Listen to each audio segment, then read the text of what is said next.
Hello, good afternoon. Well, good evening. This is U.S. Immigration Attorney Sharifa Tharpe. I'm here live to take your U.S. immigration related questions. And then I'm also here to give you some updates. Now, go ahead, start putting your questions in the comments. I'm going to start with the current immigration issues that are happening right now. So immigration has been in the news and it's not exactly positive, unfortunately. So there are some issues. I'm sorry. Let me fix this. Excuse me. Okay, great. All right. Sorry about that. So there are some current issues going on where we're having a major shift in the way that immigration is being handled. And we're seeing it from two fronts, from the state side, where the states are now coming in and saying they are going to go ahead and implement policies themselves to limit immigration because they're not satisfied with how the federal government, that's the Biden administration, is handling immigration. So now we are finding that the states are passing their own laws to regulate immigration. There's a major problem with this in that by the states doing this, they are taking on a task that is only given to the federal government. This is the Biden administration. So they're infringing on the task or the role of the federal government. So they could be interfering with the way that the federal government can enforce immigration laws because they may have conflicting immigration laws. So now we have seen in the last day or so that, for example, the Texan government governor has signed SB 4 into law in Texas. In Florida, as of July 1st, they have had very restrictive immigration laws that cause a lot of fear, a lot of turmoil in the state, rightfully so. But now Texas has brought it to another level. So, in regards to the Texas law, what is happening is they are giving the local police authority to enforce immigration law. They're criminalizing being undocumented. So, if an officer finds through their own investigation in Texas that an immigrant came into the country without permission, crossed the border, that officer can then detain, arrest, charge that immigrant, put them through the court system, and the court, the local court, I'm not talking about immigration court, the local court can order them deported. This is a big problem because this is only supposed to be done by immigration courts. Immigration courts are under the federal government. It is not under the laws of the state government. But now the state is saying, basically, they're just throwing all the constitutional rules out the door and they're saying they're going to take it on themselves. So this is very disturbing because now we're going to find that officers are going to come to their own conclusions because for example, say in a traffic stop, they find immigrants that they suspect came into the country without permission. They're going to have to decide on the spot whether they're going to arrest this immigrant, take them in, and put them through the court system as a criminal undocumented immigrant who came into the country. That immigrant is going to have to go through the criminal justice system, which means they could remain detained or they could be released on bond, but they have to go through that process. And then they could find themselves being ordered to go back across the border. So it is very disturbing that this is now law. Now, we may find some comfort in knowing that there is the ACLU that has now, so this is an immigrants' rights group. So they are a group that they basically help to defend immigrant rights. They have come and they've sued the Texas government, claiming that this is in direct violation of or in direct conflict with the federal government. And under first of all, remember the Supreme Court already decided this some years ago with the Arizona law, that the state cannot do that. The state cannot enforce immigration laws. So the Supreme Court already made this decision. But what seems to be happening now is that the state is testing that again. They're testing that precedence by the Supreme Court again. Because remember here, the way that the way this works is that the Supreme Court is they create the supreme law of the land. That means once it gets to the Supreme Court and they say it's this, then it's this, right? And they have created a law. So years ago, Arizona was a state that tried to pass a law that basically said that immigrants who were undocumented could be put through a criminal system like this. And they could be subjected to harassment too, because now police officers are checking their immigration papers. This went all the way up to the Supreme Court. The Supreme Court found that the state can't do this. They cannot have local police enforcing immigration laws. That is the sole authority of the federal government, like the Department of Homeland Security, Department of State. They are the ones that deal with immigration law and enforcing immigration law, not the state. Now, what seems to be happening, though, is that the states are saying they don't care. They're going to challenge this again. So I suspect this is going to work its way back up to the court again. And we have to see how the Supreme Court is going to deal with this again. It is really testing, because remember now, there's a shift in the way that immigration is looked at. It's a very controversial, divisive, it has always been, but more so now. And so with a different Supreme Court, because now we have different justices, are they going to justify a decision giving the states authority to carry on with this law? It's very possible. And why I say that is because this is a conservative court. And even though the Supreme Court, they're not supposed to have political affiliations, or they're not supposed to insert their political opinions in the decisions, we do have a case where it is still reflected in their decisions. For example, the overturning of Roe v. Wade.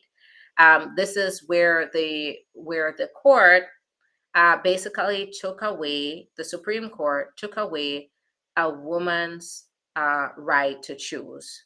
So the women, since Roe v. Wade, women have had a right to choose whether they want to move forward with their pregnancy for any which reason or not. Now, what the Supreme Court did was they were made up of, during the Trump administration, we had a number of new justices that came in with more, more anti-abortion perspectives themselves. And coincidentally, we now see where they have taken away the woman's right to choose. So what I'm trying to say here is that we could see a shift here from the previous court and their decision saying that the states can't pass laws like this, to now backing up the states and saying they can do this, that they'll find a justification for why the states can now join in with the federal government to enforce immigration laws. So this is the dangerous part about this law. So that's the first, is that we're dealing with the states are now testing the limits of their authority by passing their own immigration laws, trying to curb the migration of immigrants into the country. Now, the other aspect of this, where I am seeing a shift in the way the conversation here regarding immigration, is the Biden, when he came in, things were very promising. And I would say right now things are it's still calm. Still, they are still trying to implement policies within the immigration system that are fair and just. However, where we're seeing a shift is where Biden is willing to negotiate or compromise some of this that he had promised before, that he had promised to fix the immigration system, promised to make it fair and just. Now we're seeing a shift in the way he is talking about it, and he's saying he's willing to give up some of what he said he would do for the sake of getting money to support Ukraine in the war. So that means that we could be seeing that there are certain immigration policies that they want Biden to limit drastically or to terminate. So expedited removal, they're saying that that could be on a national level. Right now, expedited removal is limited to the border and 100 miles of the border. And for those who have come into the country within the last 2 weeks, we could see a change in that, where they expand the immigrants that they target, they expand the area where they target these immigrants to nationally. Now, the other change that we were suspect, because remember, they've been negotiating behind closed doors. They have not really been telling us, laying out what Biden has not laid out exactly what he's going to compromise. However, it has gotten out in the news, some of the talking points of the Republicans and what they want. And at the same time, Biden is saying he's willing to do it. So the other is they want to make it very difficult for one to get asylum. So usually what happens with asylum is, either if you come into the country legally with a visa, you can apply for asylum within a year of your entry, and go through the asylum process. If you come at the border, you come to the border, which vast majority of immigrants are coming to the border and claiming asylum. They can go through a credible, fair interview. And at that point, if they pass a credible, fair interview, they can move forward with asylum, or they can be moved into immigration court where they can apply for the asylum. What they're saying, and then the immigration judge decides, or the asylum officer decides, right? But the credible, fair interview is like an initial interview, just to see if there's some kind of basis, that credible basis for this person fearing going back to their country. They don't go into the entire nitty gritty of the asylum requirements. They just want to see that the person does meet the basic criteria of asylum. So that's what the credible, fair interview is. Then they move them on to the decision maker that will look into the details of the asylum claim to determine whether they qualify. But what they're saying here is that they're going to make the credible, fair interview the hard part. So they want it to be so hard for individuals who are just arriving at the border, to they have to meet very high standards to be able to come into the country to apply for asylum. There are many different problems with that, right? Because remember, people are coming from different backgrounds, different walks of life. They are exhausted from running, from traveling. And so they come and to an immediate interrogation. they may not be able to cope with that because they may be so exhausted. They're coming to a country where they may not speak the language fluently. And so there may be communication barriers. They don't have access to legal counsel, somebody that could advocate for them at the border. And as a result of that, they may fail the credible fair interview because they haven't been given that chance. So that's a danger there with increasing the standards or upping the standards of the credible fair interview, is that they will not have the right access to an advocate, the right access to resources to be able to present to the officer the facts that are needed for the officer to decide whether they can move forward with asylum. So that's another aspect of this. And then there's the parole. So they're saying they need to stop the parole. So they've organized systems where immigrants can apply for parole either in the country they're in. So, for example, Haiti, Cuba, Venezuela.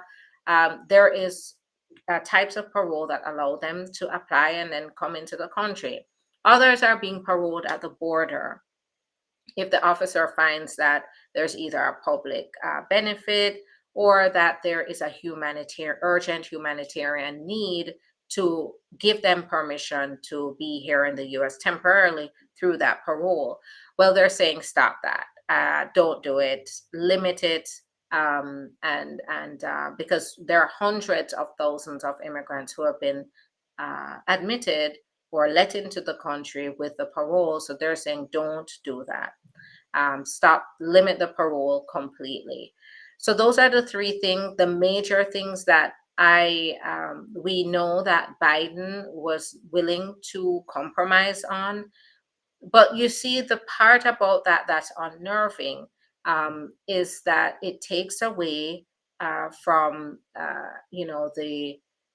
these are immigrants whenever they're being admitted for parole, for asylum.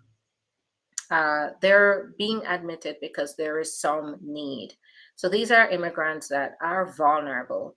And so to compromise that means that there are going to be many immigrants that are going to be denied access to relief and access to safety that they should have. The other unnerving part about this, the fact that Biden is willing to compromise this, is if he compromises that, what else is he willing to compromise? As far as I know, Biden hasn't asked for anything back, right? So he's saying he's willing to give up some stuff here, but he hasn't asked, for example, for DACA immigrants to get and dreamers, childhood arrivals, to get permanent pathway to citizenship. He hasn't asked for, okay, if I'm going to give up the asylum, or I'm going to limit asylum, make it harder to get asylum, how about we make sure that these immigrants do have access to an advocate at the time that they're coming in? None of that. He hasn't asked for any of these kinds of concessions. So what else is he willing to give up as he's trying to negotiate? Is he going to give up other types of relief that are already available for immigrants? And so that, to me, is unnerving, and it does mark a shift in, to me, it shows some weakness on the side of Biden, and the fact that he's willing to, sell out the values that he said he has for the sake of getting some funding for Ukraine. Um, so, now another thing that helps me to understand that there is something happening here that we need to be very aware of, is that in addition to that, we just had Trump say a speech, and in the speech he was talking about immigrants are poisoning the blood of the United States, or something to that effect. And so that's not only anti-immigrant, but it definitely, runs along the lines of being even fascist, targeting a group of people, saying that they're poisoning the bloodline of America.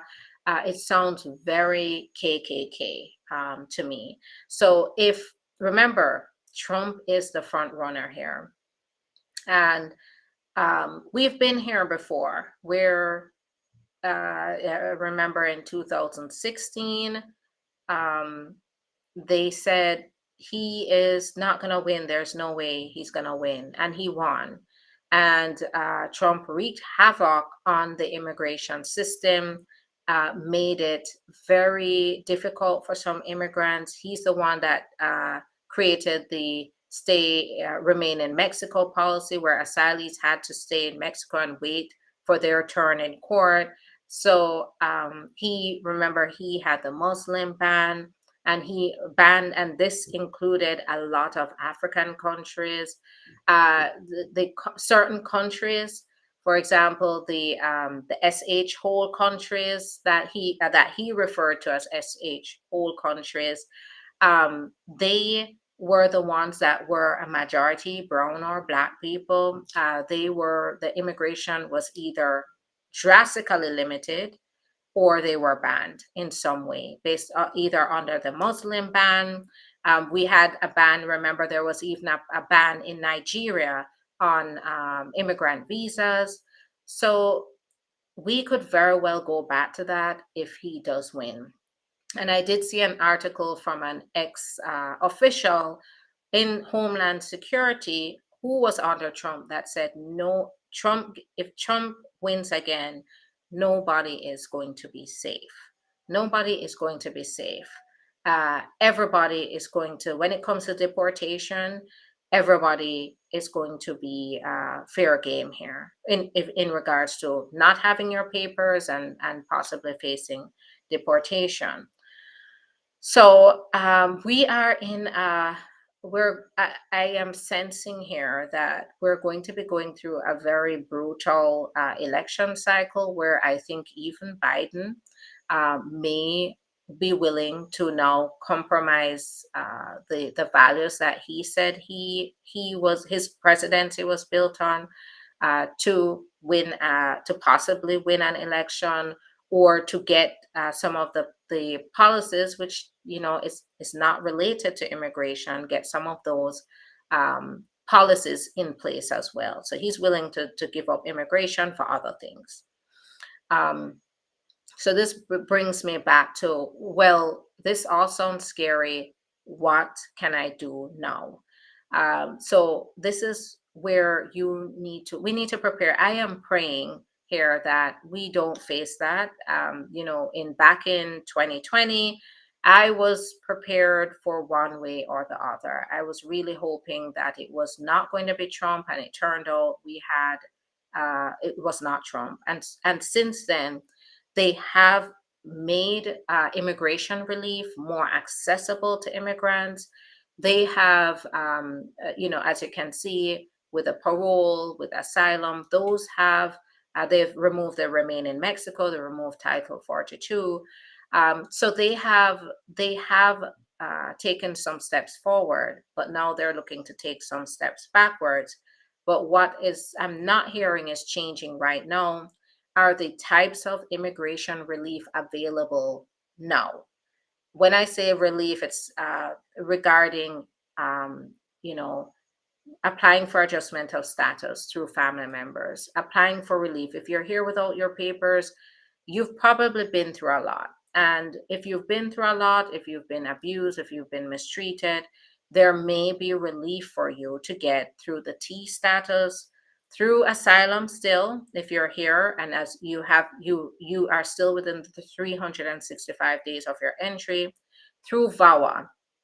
If you have a U.S. citizen or a legal permanent resident spouse, parent, or child who's mistreating you, I know that you're grappling with what to do, and VAWA could be a potential option for you. Move forward with figuring out what option is going to work for you, because that's what we're doing for our clients right now. And it's working. It's working for them. They're getting the relief. My clients have the status here, so they're not going to fall in harm's way because they have that status already. And so what I'm saying is take the action now before 2025, because that if praying not, I'm praying that we continue to see we see the opposite. I'm praying that we see an ideal composition of Congress where we have a good balance of the Congress members who will make decisions for the betterment of the immigration system, make it fairer.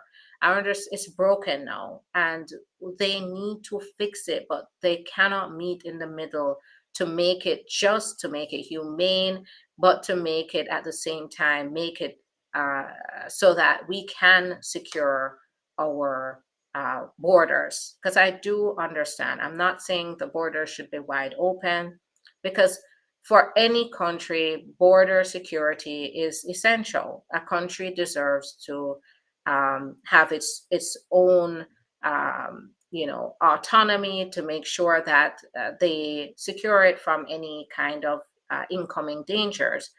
However, it's it can be done in a humane way. I don't think there's anywhere else in the world that I've seen that have had such a problem with the issues with border and immigrants. I know other countries, they have their issues, but I've never heard of it being having to be one extreme or the other. I they find a balance, and I feel like that's what needs to happen here. We're not saying just go everybody come in and everybody come in freely, but we're saying there needs to be a just, humane way to do it. And the Biden administration, you know, their hands are tied in a way because they're trying to make it as flexible and humane as they can through these kinds of policies. However, with the system as it is, we need more. We need reform. We need to have a change here because we do have over 11 million immigrants here who don't have status. They're living among us, they are contributing, they are paying their taxes, but yet there are some groups here that want to treat them as if they are not fully a part of our society. That can't be right. That would amount to a form of exploitation because they're here, they're doing everything right, and they're not being given the right that everybody else is given. These are the problems, and they're here. They have families now, they have children, they have spouses, so they are a part of life here. There's no just getting rid of them. They have helped to build the country, and so they deserve to have solutions, just solutions for them here in the United States. So this is what we need, and I'm hoping that we have a Congress that can balance out the national security with the humane and just needs of immigrants, because the US is a country of immigrants. Every single person except for Native Americans, every single person here has an immigrant background. And so because of that, we have to understand that our roots are based on immigration. All right. So that's what I have to say here is evaluate your options now, because now I'm not saying now it's scary looking forward. I'm hoping that's not going to be the case, but I want to also prepare you so that you're not acting later. You're not acting. It's better to act now when we do have relief in place that is immigrant friendly, that's available now. All right. So another thing I wanted to say is there is right now, last week, I believe, I've handed out some free consultations, 10 total free consultations. This entire week, we're doing discounted consultations. So I'm trying to make this accessible to as many of you as I can because I want to start early. I want to start early. What is we pray for the best, but we we hope for the best, but we prepare for the worst. And as an attorney, I will tell you, even though attorneys, this is what we do, right? And so I'm telling you here, we're hoping for the best. Either way, you'll be ahead of the game, but you have to start by seeking that help, because I can only help you if you seek that assistance. Now, consultations are completely confidential. So that means that I do a detailed evaluation. I listen to your facts, listen to what you've been through here to determine whether it can lead to a form of relief for you here so that you can stay here, that you can join my other clients that had no hope, that now have their hope, that have their status, have the legal right to work, and even have their children here with them. So take the opportunity. The way you're going to get that discount is you're going to go to the link in the profile. You're going to go to the description of the video here. You'll click on the link and it'll take you to the website where you can then schedule your appointment on your own. Now you have to put the code thankful for you. Thankful for you. And once you put that code in, then you can get the discount. So it's going from $150 to $100, and this is for half an hour of your time, so I can do a detailed evaluation and advise you on whatever situation you have going right now. Now, let me just go ahead and answer some questions. So I'm going to scroll through. Bear with me as I go through your questions.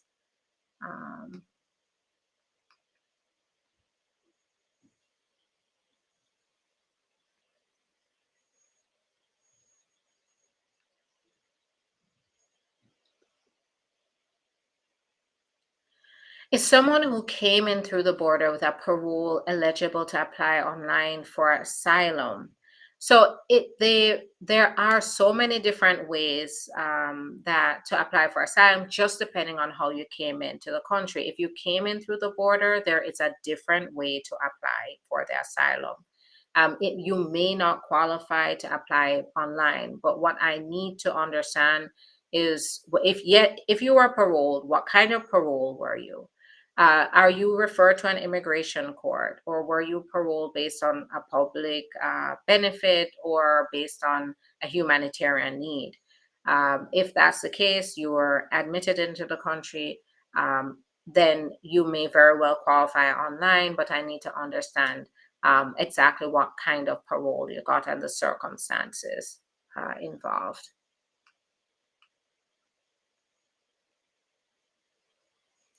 What if you came on a work program and overstayed? So now, right now, there's a lot of talk about the border, right? The border, immigrants coming through the border illegally. So not necessarily for those who came in, even if you're inspected, given permission, given parole. But what the dangerous part here is, what I'm looking out for is I'm seeing a shift, and we don't know, because undocumented immigrants does involve those who overstay. It does include those who overstay. It's not just those who cross the border without permission. And what that means is, with the changing policies that could come after the election, come in 2025, that could very well be targeted towards people who overstayed as well. So this is where prepare, figure out your options early, don't wait.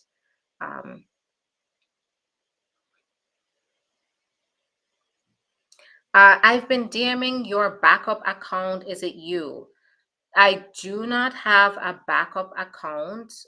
So if you my official account is Immigration Lawyer Sharifa, nothing else. I don't have a backup account on Instagram.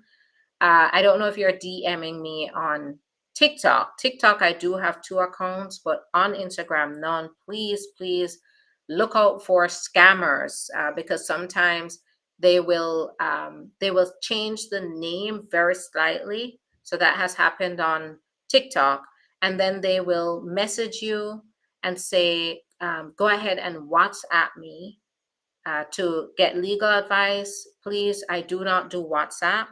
You either have to call the office directly, speak to a staff member, or you are going to go ahead and book your consultation, and we meet online, or I give you a call by phone. But you are not gonna, I don't do WhatsApp. So if anybody's trying, or I don't do WhatsApp, and the only way to schedule your consultation is to do it through the link on this official page. So please make sure you're looking out for that before you, and if anything, call. If you are not sure, go ahead and call. Make sure you call the office. Numbers are going across the screen on YouTube, Facebook, Twitch. The numbers on every single video on my 2 accounts here on TikTok and Instagram. And it's also on the profile page, I believe. So go ahead, when in doubt, call the office and talk to someone before you go ahead and book, if you want to have some reassurance there. Now, another thing to note is I don't give legal advice through the DMs. So you're likely going to be told that you need to schedule an appointment. So that's another thing. Where is your location? So we're located in the base of the firm is located in Boca Raton, Florida. But we do represent clients in all 50 states and around the globe. So no matter where you are, we can help you. But our base is in Boca Raton, Florida.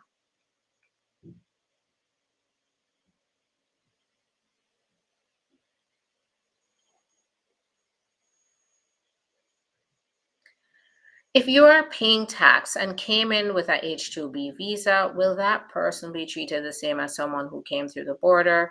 So if you're paying taxes, you came in with an H-2B visa, and you have your current H-2B visa, it means you have status. You're not undocumented. So if you're maintaining your status, you're fine. Even if you ended up overstaying your visa, it's not necessarily the same as coming through the border without permission. So those can be treated differently. But at the end of the day, sometimes they're just checking to see, are you current on your papers? If you're not, then you're fair game.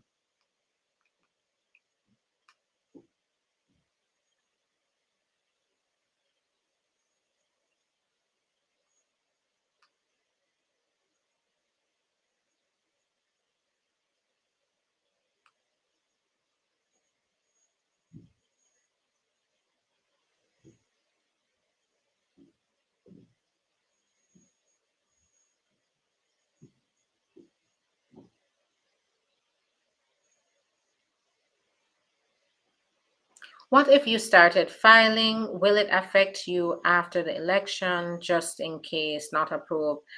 So it depends on what kind of changes come after the election. For example, during the Trump administration, applications that went in, if those applications there were no decisions on them at a certain point that they were changing the policies, then they could be wrapped up in the policy changes. It just depends on how they go ahead and term, or the specific terms of the policy change.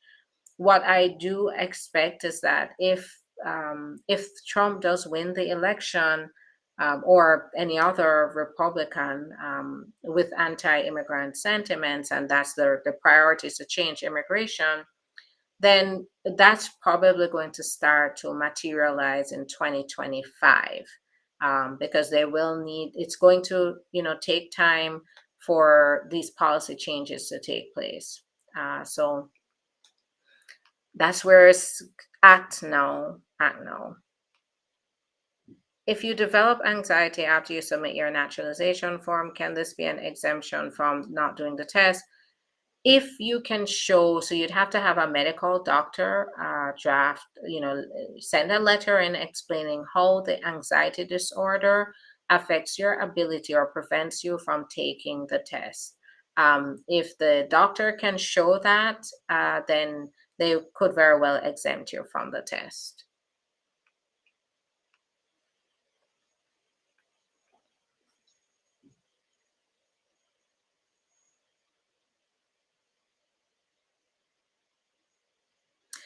Okay, so how do my spouse apply for work permits and green card if he's undocumented and been here for more than 10 years and we have children who are citizens and I'm a citizen? So this is where it's important to give me a call. If you're a citizen, what this is telling, usually what this tells me is if your spouse, if it's not as straightforward as your spouse, you're not petitioning for your spouse, because most US citizen spouses do know that they can petition for their spouse directly. If that's the case, it means that your case is more complicated. It means that there's something that's preventing your spouse from applying for the green card through you as the US citizen. So I would need to talk to you about that to figure out what exactly is the issue that's preventing you from simply sponsoring your spouse. What's stopping you from doing that? And then when I can understand the complexity of the situation, then I could advise on what the best possible options are to get the work permit and the green card. But it is possible, by the way. Now, I have had a case where, for example, the spouse was he was permanently barred, could not apply through his. So in this case, he was applying through his parent. He could not be approved because he was permanently barred due to past violations, immigration violations. However, turns out that this spouse qualified for T status. And the T status, under the T status, we're able to get the permanent bar forgiven. And now he can apply for, he has a T status and can move on to get the green card without hindrance of the past immigration violations because those are now forgiven. So that's one of the benefits of the T status here, but I need to understand the facts to to see if it's as simple as you just petitioning for your spouse. If there's something more complex, which I suspect there is, then we need to figure out what's going on, and I need to dig out deeper to find that. If you're married to someone that have their 10-year permanent residence, would it be easier for you to get your green card? If you're here without your papers, your spouse is permanent resident, no, you can't stay here and get the green card. If you're here with your status, you have a current priority date, that means the date you applied is now at the top of the wait list. So yeah, your your priority date is current. Your married to a permanent resident, you're here with legal status and you're maintaining that legal status, then you can move forward with going with adjustment of status. And, of course, the priority date is on the petition. So your petition has to have the current priority date. So in this case, it depends. If out of status, no, it's not going to work. Do you represent clients at interview centers? Yes. So if you've been following me, sometimes you will see my ventures to different interviews in different states. So I do go where it's required or where the clients do need me to be there. When is the election? November 2024. How many weeks does it take to get work authorization when file I-130? Please be careful with this. The I-130 is not what gets you the work permit. So if you've only filed the I-130 petition, you're not going to get that work permit. You have to apply for adjustment of status through the I-485 form. And that's only if you're going through adjustment of status. And in that case, you could apply for the work permit, and the length of time depends on what kind of case type. If you're looking at the case type VAWA, it's taking anywhere from 8 months to 12 months. If you're looking at the case type, family-based adjustment or employment-based adjustment, you're looking at 3 to 6 months.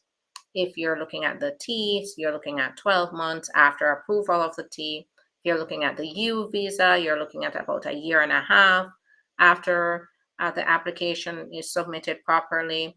So it just, with asylum, but we're just focused here on the I-130. So the I-130 work permit is going to be 3 to 6 months. I-130 adjustment of status, by the way. You have to file an adjustment of status with the I-130. I-130 alone is not going to get you the work permit.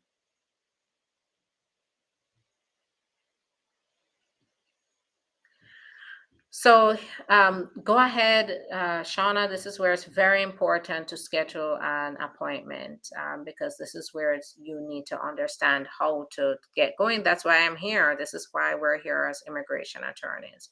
How many months after receiving your VAWA receipt notice does someone get their work permit? So you're looking at about 8 months to 12 months. Can my LPR file for me now for adjustment of status because visa bulletin is not current? Can we put in the I-130? So I'm glad you asked this. And, it's a little complicated, but I'm going to try to simplify it. It's best, in order to get to the current priority date, you're going to have an I-130. Because right now it may not get any better. It's just going to get worse. It might get worse. I'm praying for the best, as I said before, but preparing for the worst.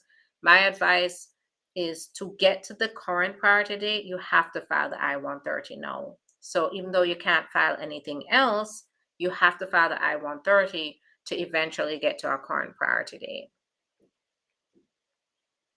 After approval of I-130, how long does it take you to get an interview? So now, if you're outside of the country, the I-130 is approved, you're looking at about another year and a half, unfortunately, to get to the interview. If you're here in the US, an approved I-130 could very well mean that you're going to get that work permit, you're going to get the green card in the mail. So an approved, because usually they do the interview for the I-130 to decide whether they're going to approve the I-130. So if they've approved the I-130, it means that they don't really have questions about that, and they're probably working towards approving the I-130 adjustment of status, sending your green card in the mail if you're here in the country. If you're outside of the country, then you have to wait a while for the interview.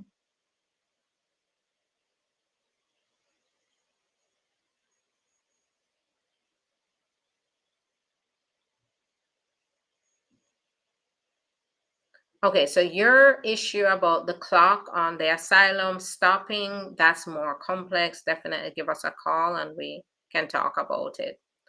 Can a mother who is a citizen file for her son over 21 while living in the States, and how long is the wait? You can definitely file the I-130 petition, but the adjustment of status is very unlikely because your son is going to have to maintain his legal status while waiting for 5 to 7 years. And there's no, unless he's on an H-1B visa or he's on, H-1B, or he's on another type of visa where he can constantly get it renewed for that time until he has a current priority date, that it's not going to work. If he's already, and you said here he overstayed. So if he overstayed, he can't apply for the green card while being here in the US. He has to go through another process called the I-601A waiver process. But what happens is have to apply for the I-130 petition that basically establishes that you have a qualifying relationship, family relationship with your son that qualifies him for the green card. When that's approved, then they're going to put you in a wait period for about 5 to 7 years. When your number comes up on the wait list, I like to say, which is the national visa bulletin, when that priority date comes up current, that means at the top of the wait list, about 5 to 7 years from now, that's when they'll process him. he'll have to apply for a special waiver to leave the country, in order to, so special permission to say, hey, can you forgive the overstay? It's called an I-601A waiver. Ask them to forgive the overstay so he can go to the embassy for that final interview. To get this waiver, you usually have to only have the overstay, which is also referred to as unlawful presence, as the only immigration violation. If there are other violations, then he's out of luck with the waiver. Does prima facie mean the same as being approved for I-130? No. So the prima facie is for VAWA, and that's the I-360. And no, it doesn't mean you've been approved, but it means you're more likely to be approved at that point because they've reviewed your case and they believe you qualify. They just have to review it in more detail. And in the meantime, they give you a prima facie notice to say, use this to get benefits or get your ID if the state allows you to get the ID. So they give you something to hold you over while they continue to decide your case. Can my LPR file for me now for adjustment of status because visa bulletin is not current? Can we put it in I-130 by January? Give us a call and let's talk because you're getting into a lot of detail, and whether I can advise you on how to approach your how I advise you is to first understand all the facts involved to determine what the best action is. All right, so I'm going to move here to YouTube. Thank you for your patience. And then I'm going to move to TikTok and answer some questions there. So thank you so much for let's go here. Hi there. Good night, Claudia. Hi there, Ben. Thanks for joining in. Do you know how long it takes to receive the green card? So it depends. So I know White Tops. I think I've seen you here. I don't know if this is VAWA, but with VAWA, you could be looking from filing to the end of the process about 3 years. Please, which state are you located in? I'm in Florida, Boca Raton, Florida.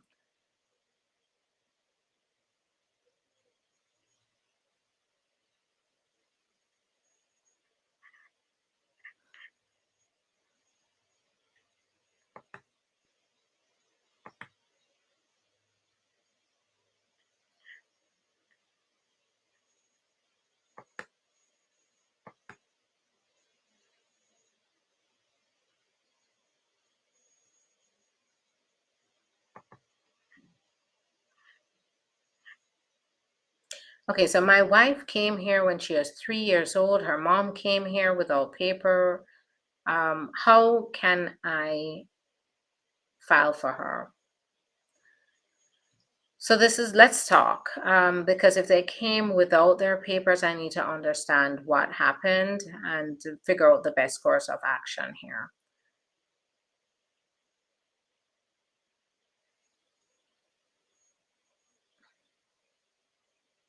I have an EB3 visa process from Colombia. Can my case be affected because my daughter was born in the US 10 years ago and I was on a tourist visa? Not necessarily. I don't know. If there is something you're concerned about, this is where it's very important to make sure you get personalized legal advice. Because usually, if you're asking something like that, you're concerned about something. Now, if there's evidence of some form of omission or a lie on the application, then that could affect your ability to get the green card. If they do spot that something you didn't disclose something, then that's going to be a problem.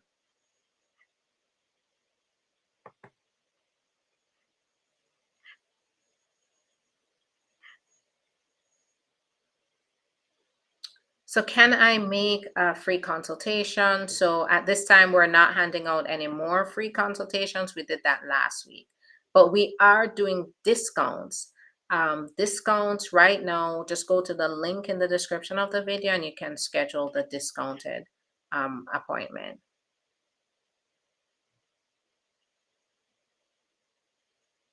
My VAWA approved 10/10/23 and approved notice PD 7/10/12.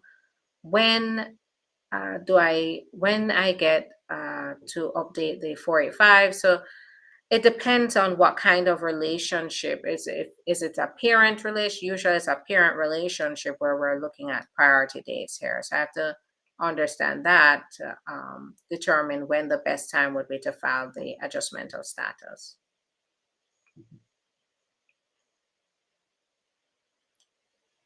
Can a green card minor child travel overseas to stay over 3 years? No. They should apply for a re-entry permit before they leave, and that can give them up to 2 years outside of the country and permission to stay outside of the country.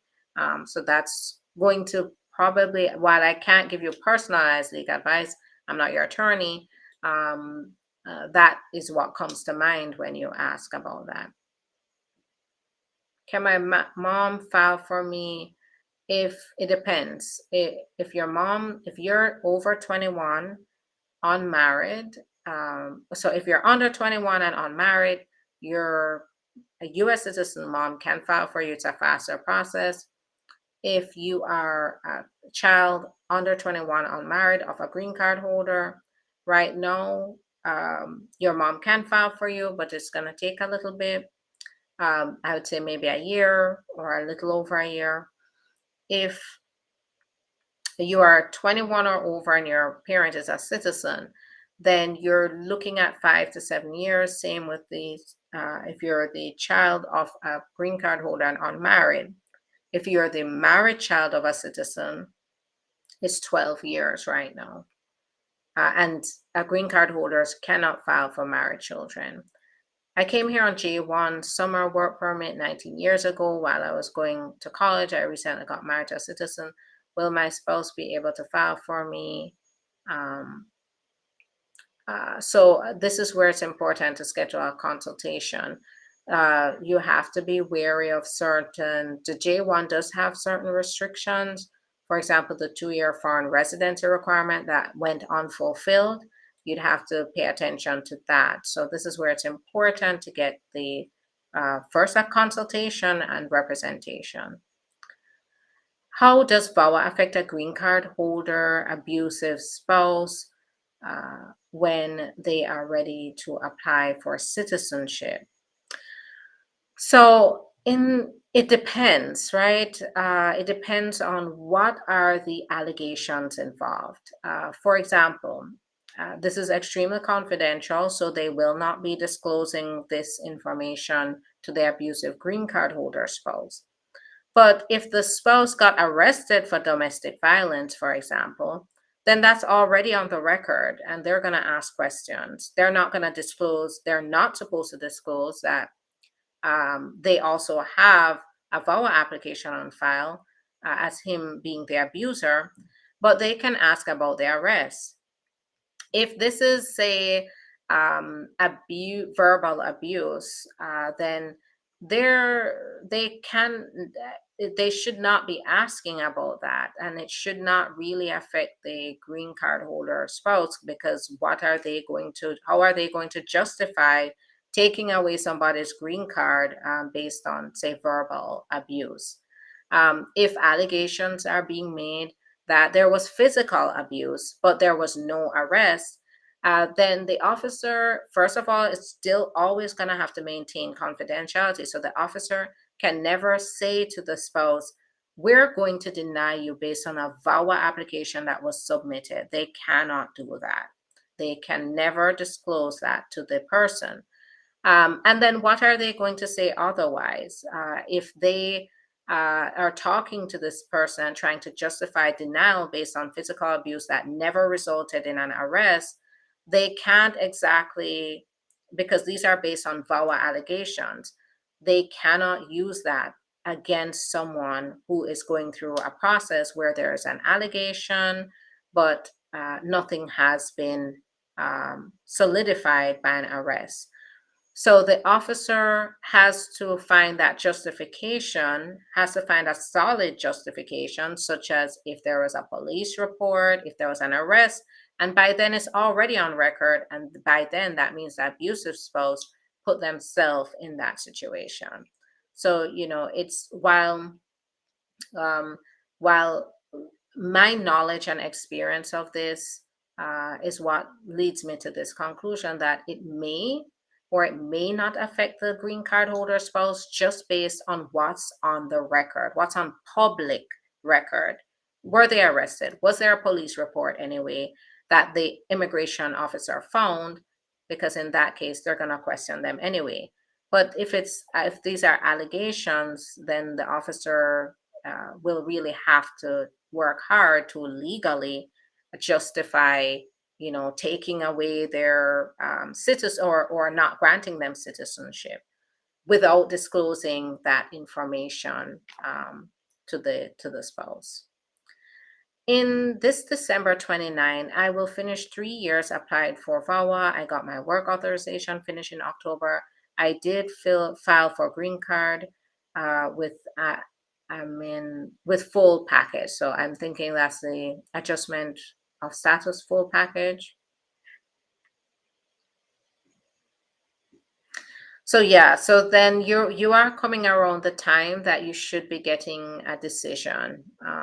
So it's just a waiting game right now. How long the T status green card takes? So you could be looking at about a year and a half. If my VAWA gets approved, is it wise to seek counseling to repair relationship? Will it affect my life afterwards if divorce never happens? So it's a personal decision. It's a complex issue when it comes on to the dynamics of marriage, whether your spouse does truly become rehabilitated and they truly make an effort to change their abusive tendencies, then that is your choice. Immigration does not penalize you for staying with the spouse. However, they will remember that they're going off of the facts that you present. And so if something does not seems contradictory in the facts that now makes them question your credibility, that's where it could be a problem. Where if you don't end up filing for divorce, you end up staying with your spouse, they could raise questions there. But it's not staying with your spouse that's the problem. It's just, say, if they read your facts and something seems inconsistent, then they're going to ask some questions here. But ultimately it's really complex, and it just depends on what the situation is. I really do have to know my client's case to be able to tell them, based on my knowledge of the facts, based on what's happening in the marriage, whether this can affect their ability to move forward in immigration or whether this is going to create problems. So it's emotional abuse. So yes, so as I said previously, with emotional abuse, there's nothing on record outside of the VAWA application, the very confidential VAWA application, that there's some abuse going on. And so the officer cannot disclose that. It's against the law for the officer to disclose that. And so the officer has to find some legal justification outside of emotional abuse that's not anywhere on record to deny somebody's application.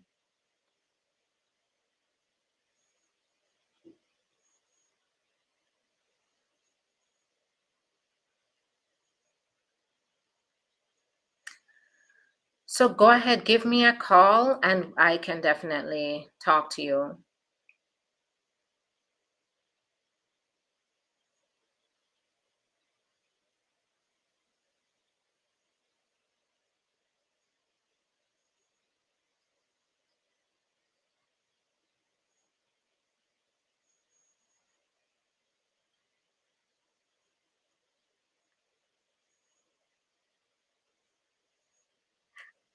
So now keep in mind that I'm not giving personalized legal advice. This is general information. So, you really do have to be my client for me to get into the nitty gritty of your case. This is where it's very important to make sure you're represented. Okay, I'll see you soon, Tesh. And thank you so much, Alicia. I'll keep it up. Do you represent clients in Jersey? Absolutely. I've been up there. I have been up there to represent my clients. I do have clients in New Jersey currently. So give me a call. All right. So now I'm on TikTok. Thanks so much for your patience. I'm just gonna go through, answer some questions. Hi there, JV. It's nice to see you. What's the code for the discount? It's thankful for you. Thankful for you, all in caps. And if you go to the link in the profile, you'll see it there too. And thankful for the number 4 and then the letter U. So thankful for you. How long does the waiver, the I-601 waiver take for approval? So right now there are backlogs. We're looking at a year, year and a half to 2 years, and sometimes even 3 years. So there is really frustrating right now.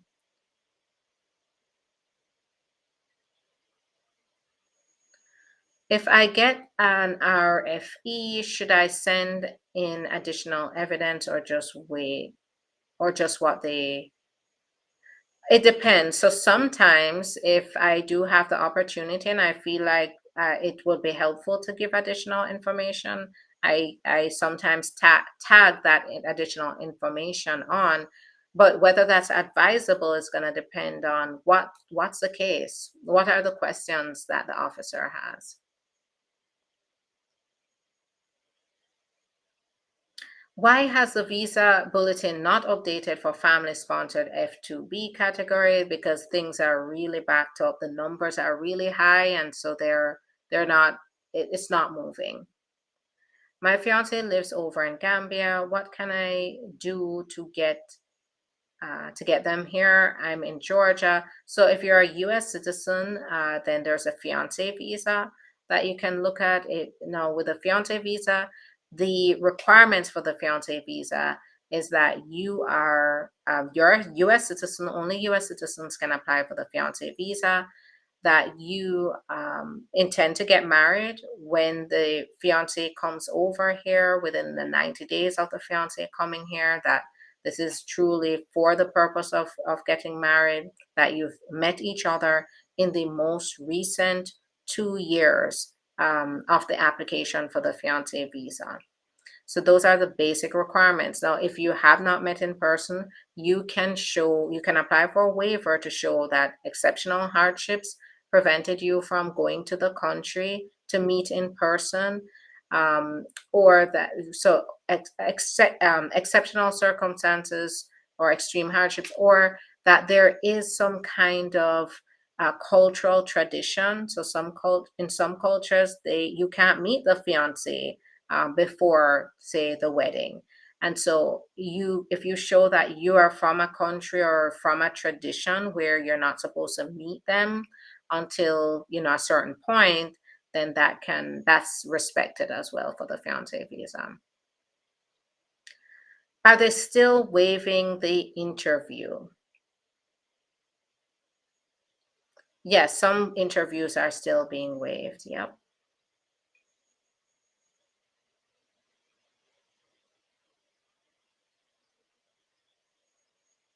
What if I come from Jamaica with my kids and husband and need a job, work permit and green card? Now, not everyone that just comes to the US can get a work permit.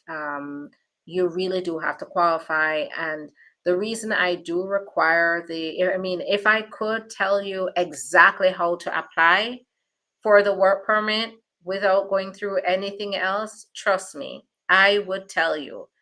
But it doesn't work that way. You do have to meet um, very specific criteria, depends on what category you fall under. So it just all depends. And this is where before you come, you overstay or do anything, make any big decisions, you need to get legal advice to understand what you're getting into here.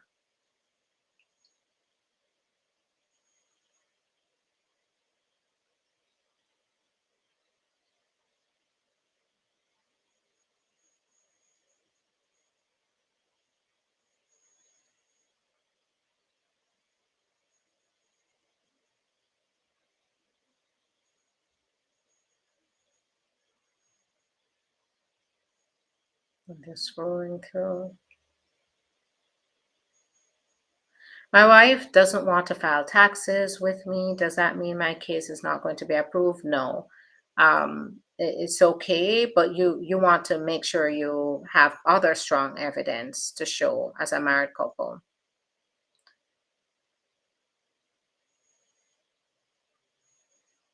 How long will you get a response after responding to Noid?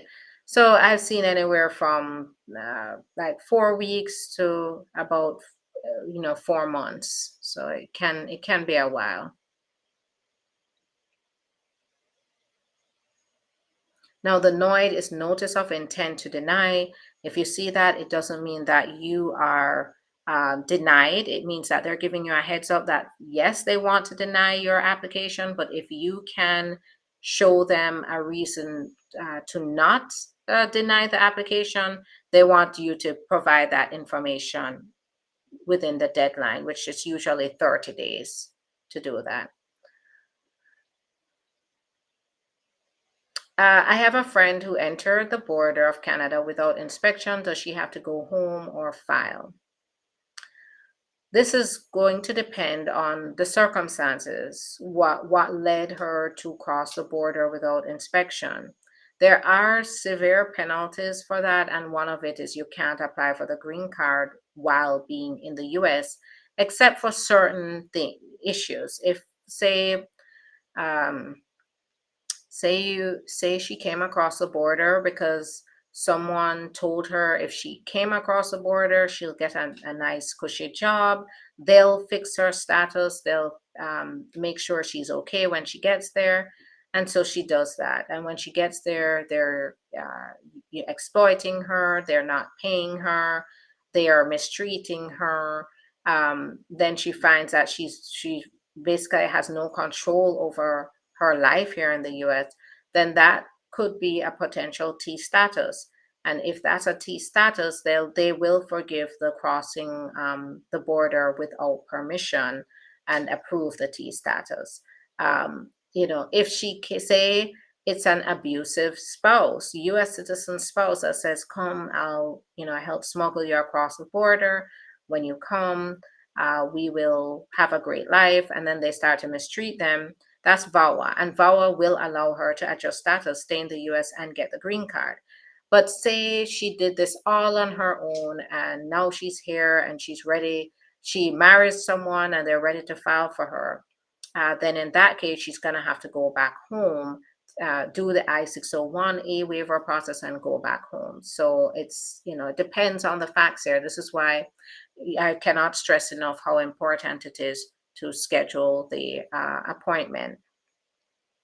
I overstayed, got married to my boyfriend, but he's not yet a citizen. He's here 1 year now. What to do? So this is, I would have to understand what the situation is. If your boyfriend is a permanent resident, then there's nothing that can be done right now, unless you're going to go the I-601A route. There's nothing that can be done right now until they become a citizen.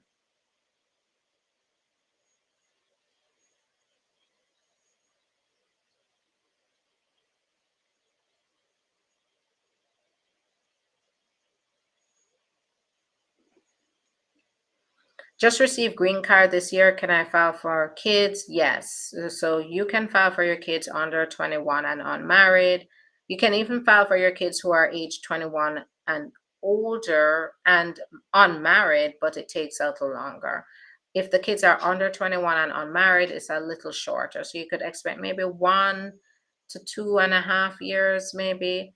So within that time range, but with the children who are age 21 or older and unmarried, you're looking at about 5 to 7 years.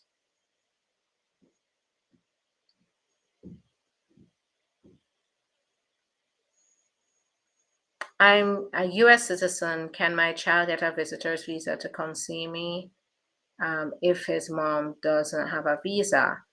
So a visitor's visa probably wouldn't be the best thing here. It's going to be you petition for your child to come.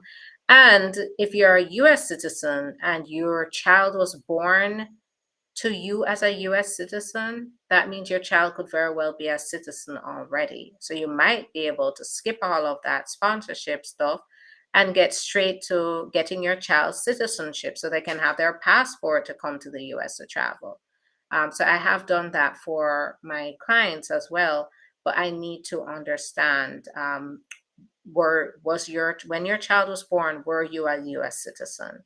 If so, then there may be the option for your child to get their passport, US passport.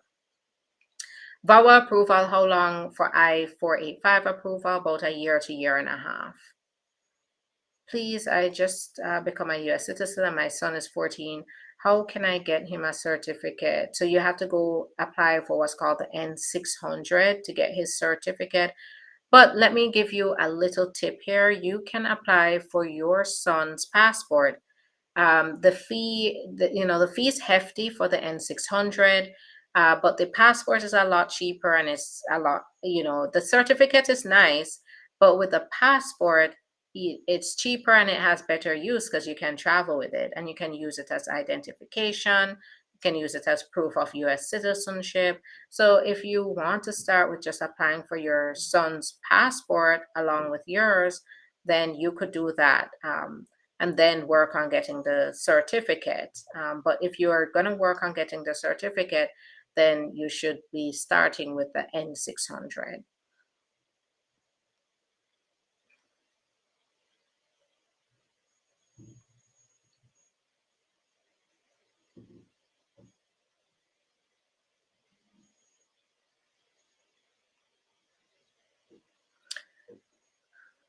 How long does it take to receive the SSN after receiving EAD? So I would say about 2 weeks after the EAD, which is the employment authorization document, the work permit.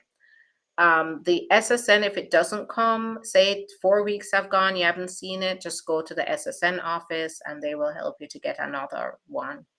Can you adjust your status in the US if the officer writes no AOS, COS, EOS in your passport?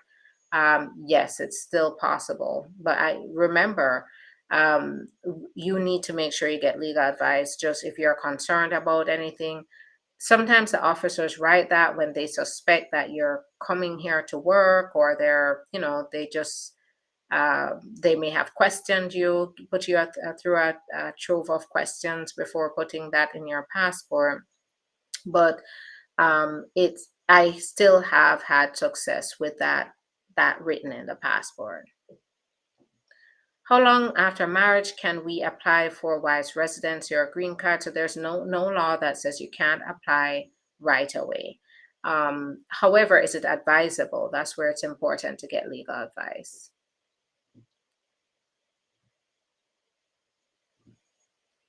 We were told we need a co-sponsor. My mom's friend said she works with INS and just to apply for asylum. Wow. If you need a co-sponsor for your green card, and now this person is saying just go for asylum, no. I mean, I don't know what your case is. This is where it's very important to schedule an appointment, but it sounds suspect. I wouldn't go with it.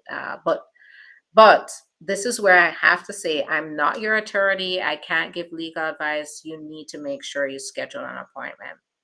What can I do if I am financially um, so if you need to get your documents, it's going to depend on how you qualify. So this is where it's important to schedule an appointment at least. Hi there, it's nice to see you, Bimbo. How long does it take for a citizen to file for their parent in Jamaica? So I'd say 1.5 to 2 years.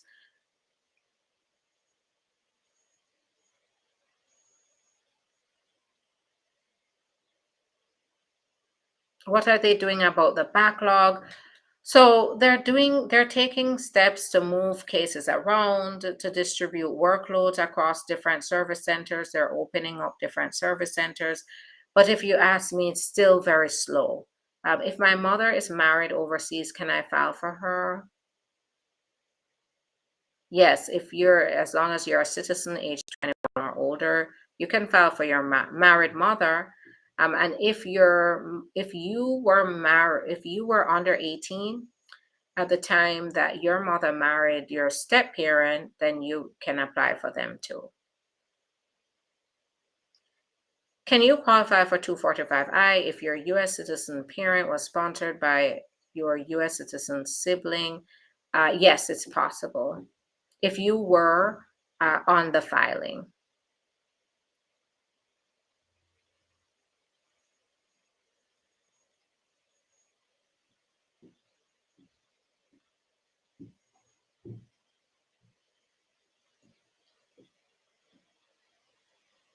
How long does it take to get the receipt to receive a VAWA receipt notice? So it's taking about 2 to 4 weeks.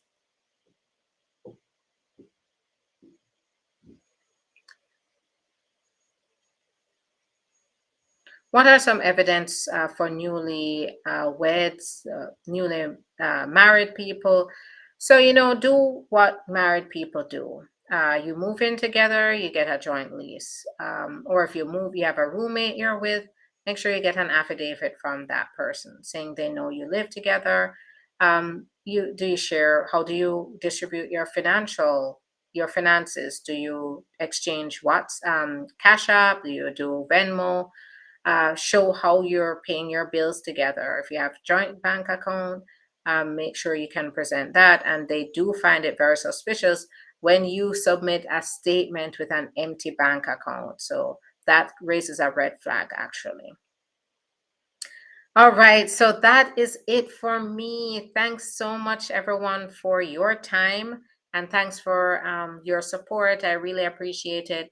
Go ahead, and for being so kind. Just go ahead, click on the link to schedule your appointment, and then we can talk about your particular options here. What I want to get across to you is it's time to start figuring out what your options are. I do assist, what I do is I look for alternatives. So even if you've called an attorney before and they said you have no options, I really do approach the consultations from a different perspective. I look at alternative options, alternative forms of relief based on what you've been through, to see if you do qualify for relief here. So go ahead. This is where it's important to just schedule the appointment first, invest in yourself, because that's the only way that I would be able to assist you, to be able to advise you, is to first figure out, do you qualify, and what do you qualify with, and figure out what have you been through since you've been here. All right. Thanks so much. Have a great night. And remember, go to the link in the profile. That's where you're going to find the discount. If you go to the link tree, it will tell you exactly what code to put in. Use that code thankful, the number 4, and then U, the letter U, thankful for you, all one. Put that in the coupon button, or the coupon field, and then it will give you the discount. So you'll get it at $100 for half an hour. Have a good one. Bye-bye.